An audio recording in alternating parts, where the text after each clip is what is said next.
या ठिकाणी उपस्थित असलेले सर्व आदरणीय आचार्यगण, संत महंत, वंदनीय तपस्विनी आणि भाऊंवर प्रेम करणारा सर्व उपदेशी, अनुपदेशी, गृहस्थ वर्ग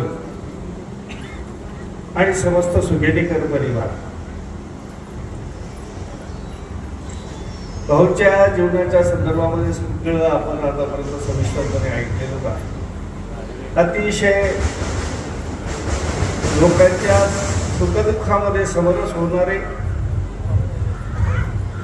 आणि लोकसंग्रह करणारं हे व्यक्तिमत्व, दूरदृष्टीचं हे व्यक्तिमत्व.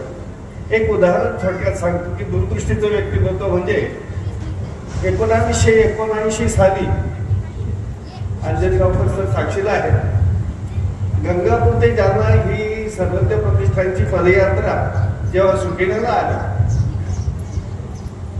तेव्हा पदयात्रेमध्ये 100-125 लोक होते. त्याची नाव नोंदणी वगैरे काही प्रक्रिया नव्हती. पण या दोघांनी त्या ठिकाणी कैवल्यवासी मनोहर शास्त्री आणि आदरणीय अंजनगावकर सरांच्या सहयोगानं भाऊंनी किंवा याची नोंद करत जा, तुमच्याकडे किती पदयात्री आहेत त्याची नोंद करा आणि प्रत्येक पदयात्रीला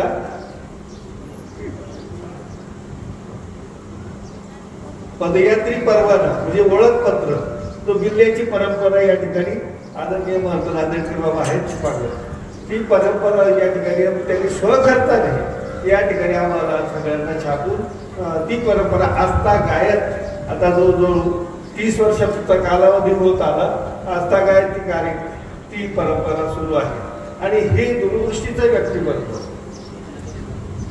अशा प्रकारचं या नाशिक जिल्ह्यामध्ये धर्म प्रचार आणि प्रसारासाठी आपलं तन मन समर्पित करून पारंपरागत कार्य करणार हे व्यक्तिमत्व.